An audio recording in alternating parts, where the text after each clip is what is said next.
Picture, if you will, a quaint little seaside fishing village.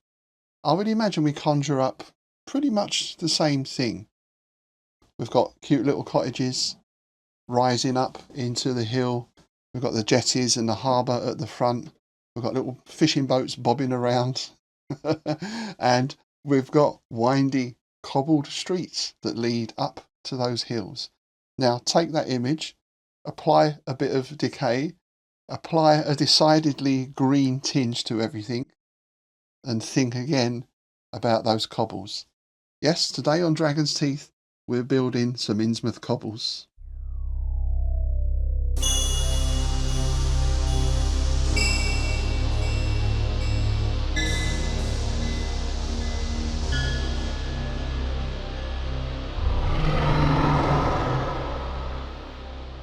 Hi, thanks for joining me today on this stage of the Innsmouth build. Now, I did say that last time I was going to get cracking on building those houses, those fine MDF buildings that turned up a week or so ago, or a couple of weeks ago now. However, I got waylaid.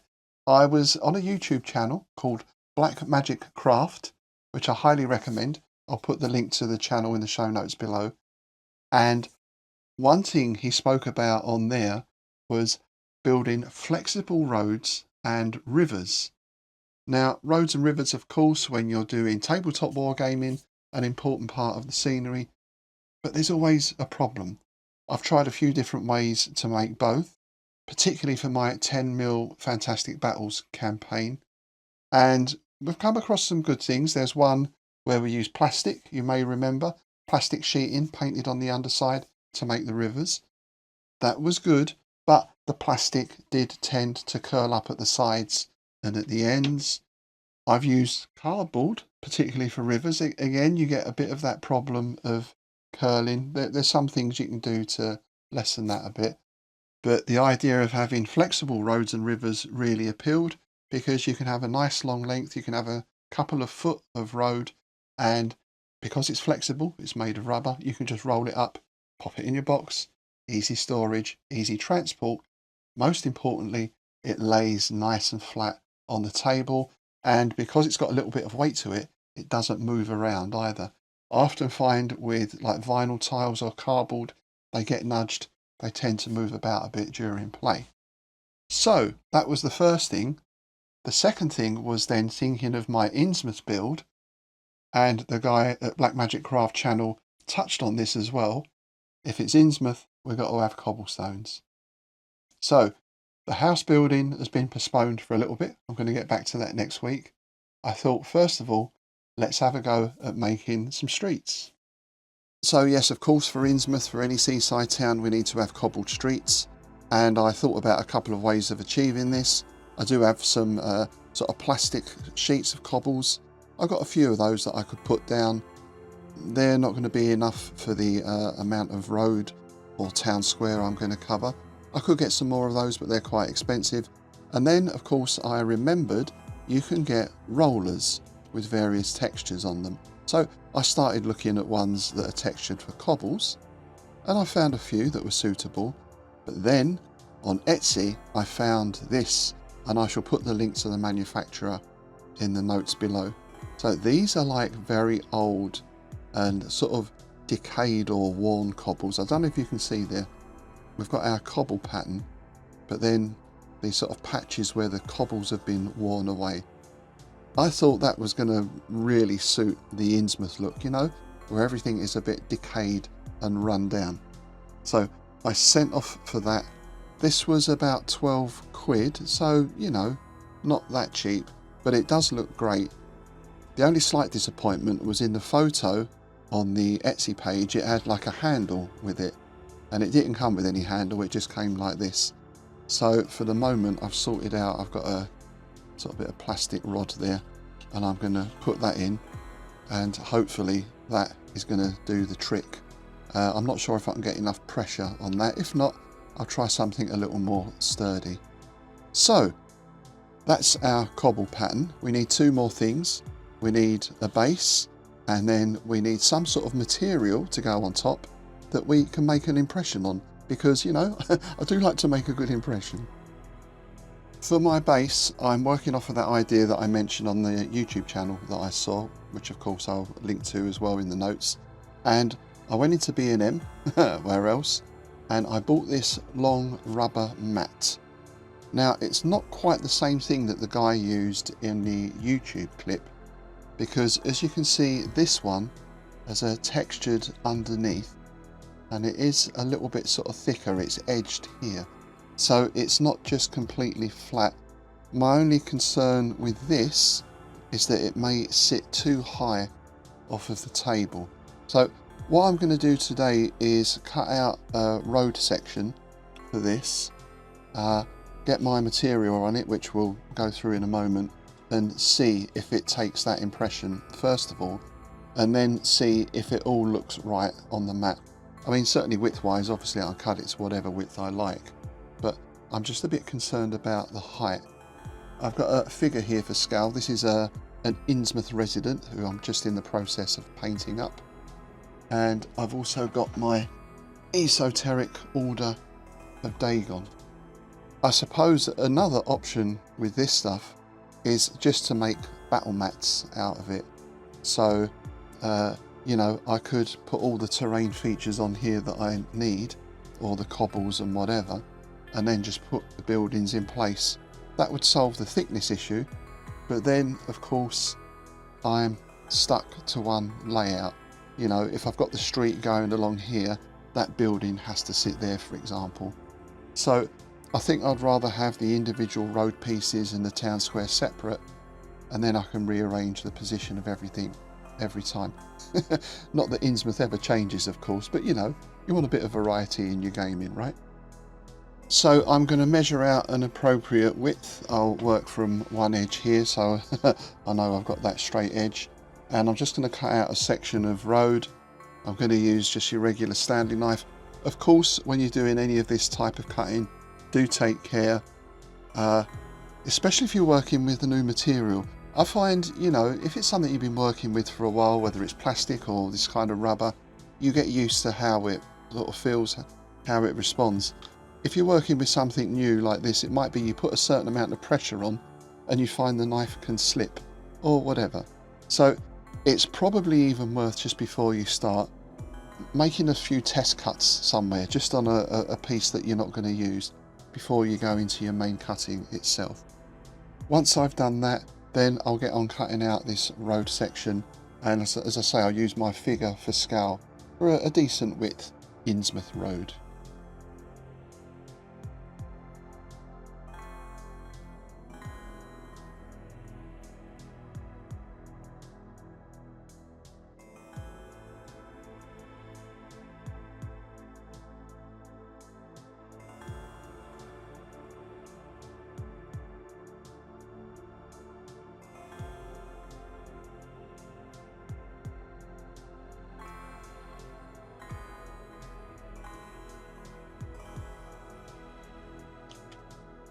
Alright, that's my first test road length. In terms of width, I thought it made sense just to use the width of the roller. That makes things nice and easy. In terms of length, I've gone for 2 foot. So on a 6x4 table, that's getting you from one side into the centre of the table, or from one edge to close to the middle. I don't know yet whether I'll do everything the same length, or I'll probably put some different lengths and junctions in as well. Perhaps we'll see how that goes. Obviously the first thing is to find out if this is going to work, and one thing I already noticed, for example, is you see how just at the end there, that is already starting to curl up. I don't know if that's just because it has been stored rolled up or not. I'm just going to try it rolling it the other way to see if that has any effect. One advantage, or one way this method is sold, is the fact that even when you've got all your terrain base or your flocking or whatever on there, you can roll the thing up to store it. But let me just see if that... Yeah, it's still coming up a little but not as much. So I imagine if they're stored that way, then that is gonna... see there, it's disappeared totally. Yeah, so if you roll towards the bottom, towards the underside, then it looks like that sticky uppy problem goes away. Oh, what's the technical term for that? I don't know. We'll carry on with sticky uppy problem.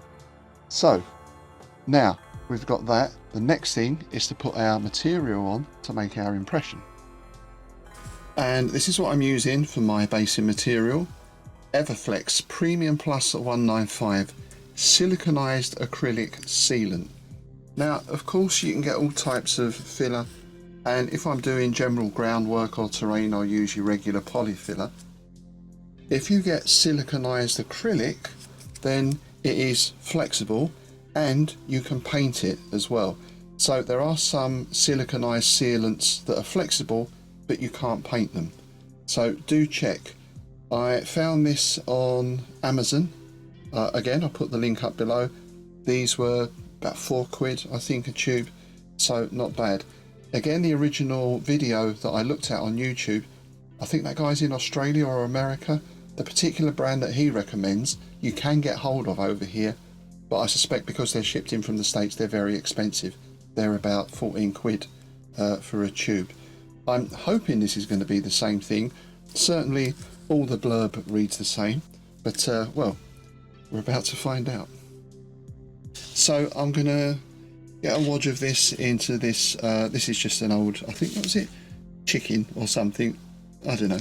Some sort of food bowl. Obviously that's all been thoroughly cleaned out. So I'm just going to put some of that in there. I'm going to add in some cheap black acrylic paint as well. So in effect, it's already got its undercoat on. I can just dry brush in grey.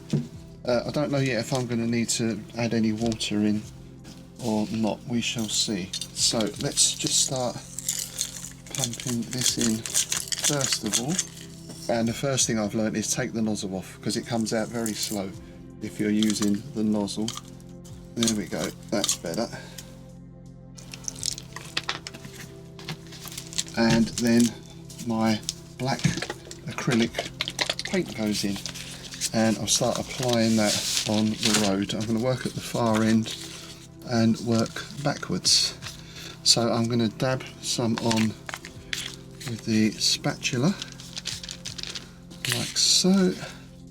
I'm using my fingers now to smooth that out.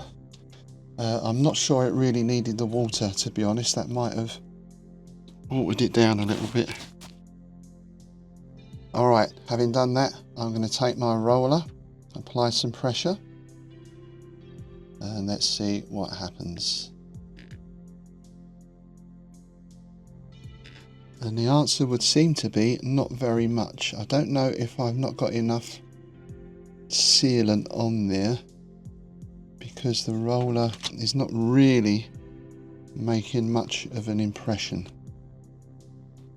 Yeah, it feels like maybe because I put that water in, it's gone a bit too thin and watery. So I think what I'm going to do is leave this one to dry, clean my roller off, then I'll come back tomorrow when that's all dry, and I'll see if I can put a thicker layer of sealant on this, and we shall have another go. Okay, so I've left everything overnight, and yeah, it's really not worked at all. There's not the merest hint of cobbles on there at all. However, nothing is wasted. I'm going to repurpose this for something else, which I'll talk about in another upload. So I'm going to put that to one side, and the other thing I did was went back and looked at the original video again, which I probably should have done before I started. Couple of things. One is there was no water mixed in with the silicone. It was applied straight to the rubber.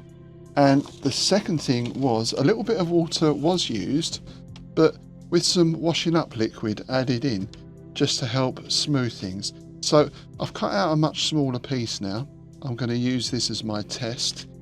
I'm just going to put a little bit of water and washing up liquid into here, and then we'll try squeezing directly onto the rubber mat itself.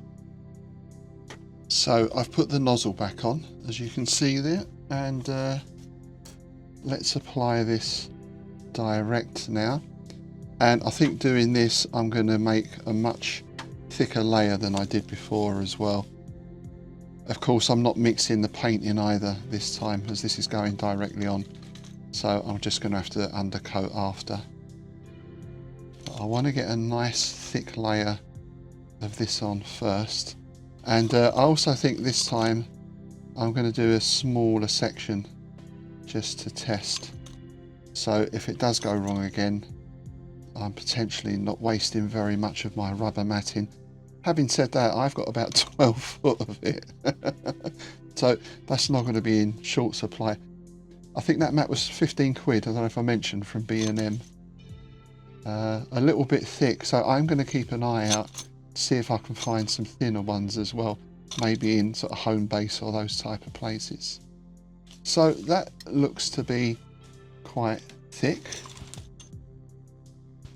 I'm just going to smooth that down now with the fingers.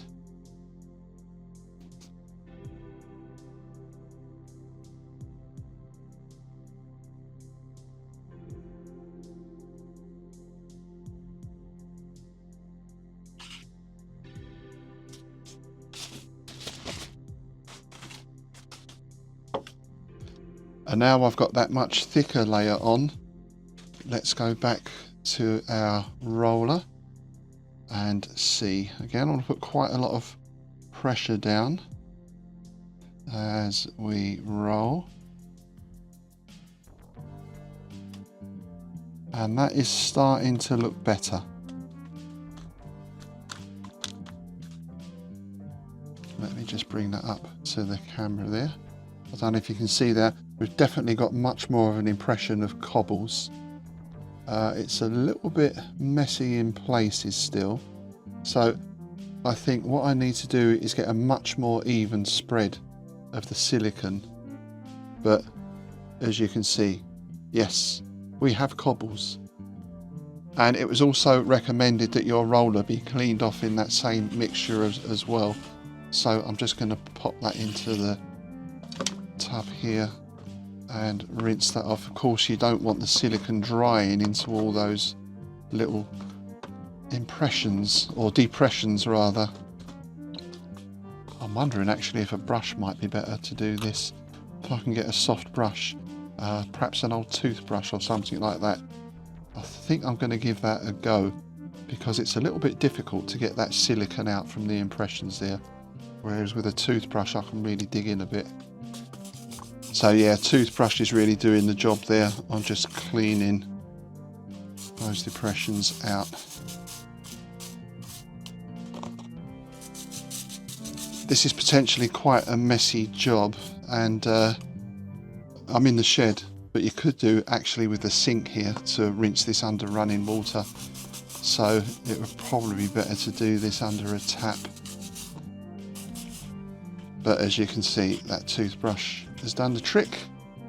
So what I'm going to do is just clean this off properly. I'm going to cut out another actual road piece.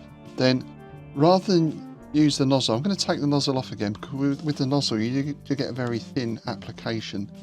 It's going to take quite a while. I'm going to go direct from the tube, get a nice thick coat on my rubber, leave that for a couple of minutes just to let it harden a bit, and then apply the roller. And I think if we do that, we are in business.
hopefully, as you can see there, we have got a better impression. There's definitely some cobble stuff going on there, but it is a bit uneven. Now, I know partly that is down to the effects of the roller, which is what I was looking for. But I did find when rolling it, sometimes the silicone was sticking to the roller. So I dipped it in the water with the washing up liquid, and that seemed to solve that a bit. But where water then dripped onto the silicone, it didn't leave such a good impression. But hopefully you can just see that there we have got cobblestones. Now what I'm going to do is leave this to dry overnight once again. This is quite a slow process. See how that looks when it's dried. I might then give it a quick coat of grey paint just to see how that looks. If this doesn't really work out, I might try, well, I might give one more try using a bit less water perhaps again, or letting the silicone dry a little bit longer.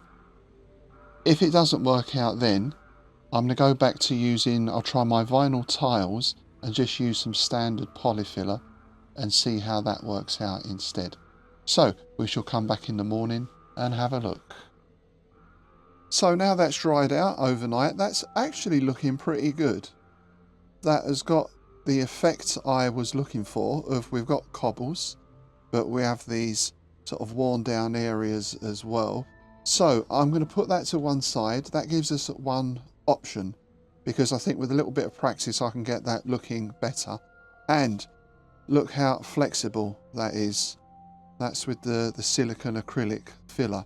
Now with a piece like that, I probably store it and transport it flat anyway, because that will easily sit in the bottom of a box or something. But it does give you that option with your longer road or river pieces to keep them stored rolled up. Okay, I'm going to put that to one side, and just to finish for today, I'm going to try going back to my old vinyl floor tiles, because I've got quite a few of these left. These are very cheap, very easy to pick up. They're adhesive on one side, and I use these a lot for basing, especially my 10mm figures, for making bases for trees, that sort of thing, for roads and for rivers. They generally work well, but they are quite stiff, which is good because they don't curl up at the edges. So I'm wondering actually if I can use these with the roller. For the sort of filler, I'm going to use your conventional polyfiller spackle type stuff rather than the silicone, because these don't need to bend, they'll stay straight. If that does work, then it might be that I'll do my squares, maybe even some roads in that. I don't know, it just gives me another option, but I want to see what it comes out like. So the first thing I'm going to do is get this off, and then I'm going to apply some filler to this, and we'll see how things work.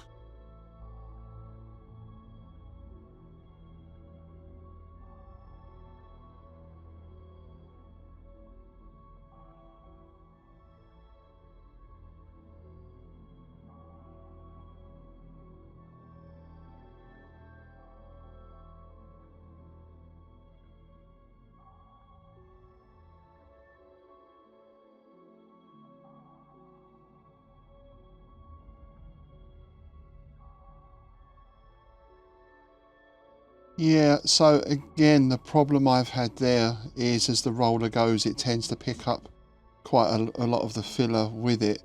So we have got a bit of the pattern coming out, a bit of the cobbles, but a lot is lifted as well. Again, I might experiment a little bit more with that. Should I leave the polyfiller a little longer, let it dry a little more before putting the roller on? Or is there something I should be putting on the roller? I don't know, should I be coating it with washing up liquid or something that will prevent that sticking? If anyone out there has any ideas, please do let me know. I mean, your other option as material to make an impression, of course, if you're not worried about the flexibility, is clay. I do have some pots of that kids' dry air clay that I use occasionally, but to do a large area, again, I'm going to be using all of that up. And it's not overly expensive, but it's expensive enough. Speaking of cost, by the way, I think I mentioned this mat was 15 quid. It's probably about, well, it's at least 6 foot long, maybe even longer. My only concern was the thickness. I have found another one on Amazon, which is a 3mm rubber mat that doesn't have this on the bottom, these little bumps. It's just your standard, well, the surface looks very much like this on one side and sort of lined on the other. 3mm, I think 1.5 meters by 30 centimeters is a tenner, or just over a tenner. So if I'm going to continue with this, I might switch to that thinner matting. This thicker one, I you know, like I say, I'll get some other uses for it. Certainly going to look at making some rivers out of this, which I'll upload on the channel as well. So overall then, bit of a mixed bag. I'm reasonably happy with how that has come out. A little bit more experimentation, I think. I can get that smoother. So I think my Innsmouth Town Square and some of the roads I'm going to stick with this, or with that new thinner mat once I ordered that. The vinyl floor tiles I'll keep for some other projects. I've got to build up my vampire 10mm army. We're just into phase 2 of the Bane Wars campaign, and each of us is getting an extra 1200 points of troops. So there'll be some skeletons and zombies and vampires to be basing up pretty soon as well. So that'll all get used up. And I think this is part of the thing with gaming, or when it comes into the modelling aspects. You collect all these bits and pieces. You do get a bit magpie-like. You don't want to throw stuff away. I mean, there's a prime example. This has been hanging around in the shed for, well, God knows how long. I'm not even sure what it is. Maybe something to use with plants or flowers. But it just so happened that fitted perfectly into there to use as a roller. So there you go. You know what it's like. As soon as you throw something out, you find a use for it. Anyway, that's it for today. Thanks very much for joining me on this stage of the Innsmouth build. Over the next couple of weeks, I'm going to be working on perfecting my cobbles, and I'm going to start getting the buildings together hopefully within the next week or so as well. So keep an eye out for that. I am going to be up at Partisan this weekend, all things being well, on Sunday. I'll be doing a report on that. No doubt there'll be some shopping involved, and I'm hoping to bump into a few people up there and have a chat. So that will be coming next week. In the meantime, thanks for all your comments, questions and suggestions. Please do keep them coming in, particularly if you've got any ideas on how to use a roller. Is there something I could improve on? I'm sure there is. And if you haven't already, please do remember to like, share and subscribe to the channel. All right, I'll see you next time.